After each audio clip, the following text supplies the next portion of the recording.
Hello guys, j'espère que vous allez bien. Moi je vais super bien. Alors dans la dernière vidéo, nous avons pu comparer le dodge and burn et la séparation de fréquences. Et si au lieu de les comparer, on cherchait quelque chose qui va les mettre ensemble? Et si on essaie de les faire collaborer? Oui, et ça j'appelle ça le mode hybride. Alors c'est quoi le mode hybride? C'est un mode qui va vous permettre d'utiliser non seulement la séparation de fréquences, mais aussi le dodge and burn dans la même retouche. Et vous allez voir que lorsque vous allez faire ce mode, vous allez vraiment atteindre des résultats exceptionnels. Je vais vous montrer tout ça sur mon ordinateur. Alors, je vais vous montrer dans cette retouche comment j'ai appliqué justement le dodge and burn et la séparation de fréquences. Donc, ça, c'est une retouche que j'ai fait personnellement. Et là, nous avons beaucoup de techniques que vous n'aviez pas encore vues, d'accord?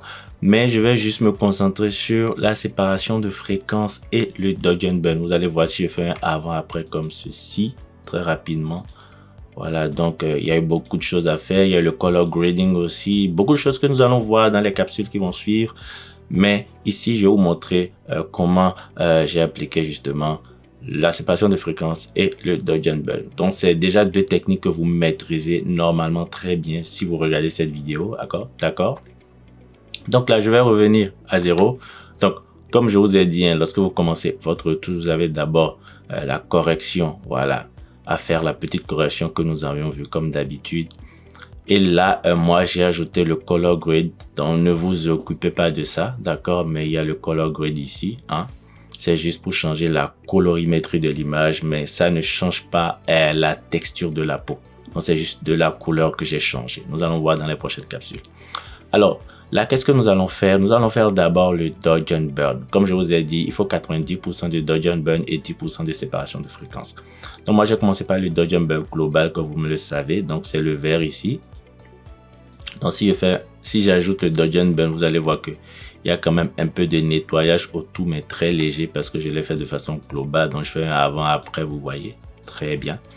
Ensuite, nous avons le dodge and burn localisé qui va nous permettre, voilà, de parfaire encore un peu plus la peau. Donc, vous voyez, quand je fais un avant-après, vous voyez que là, nous avons quelque chose d'assez uniforme, d'accord? Et ensuite, normalement, si on suit la logique des choses, je dois finir avec le dodge and burn macro.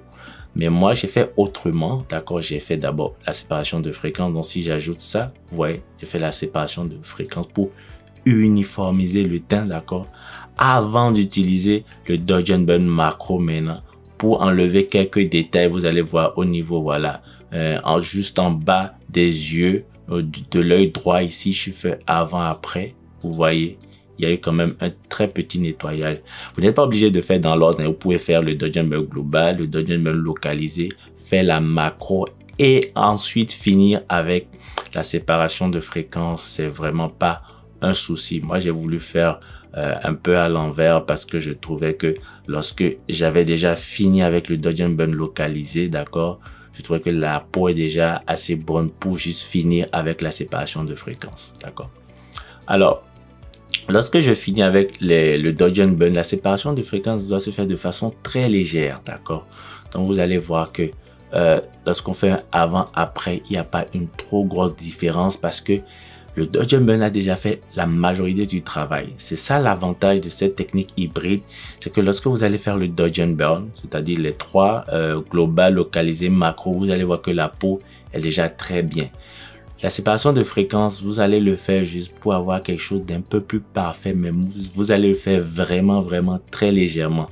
C'est-à-dire que lorsque vous allez utiliser le flou gaussien par exemple, vous allez prendre un flou très léger, d'accord, pour ne pas avoir quelque chose d'irréaliste non plus. Ok, si vous voyez que vous aviez appliqué la séparation de fréquences un peu trop fort, vous avez bien sûr l'opacité ici pour diminuer.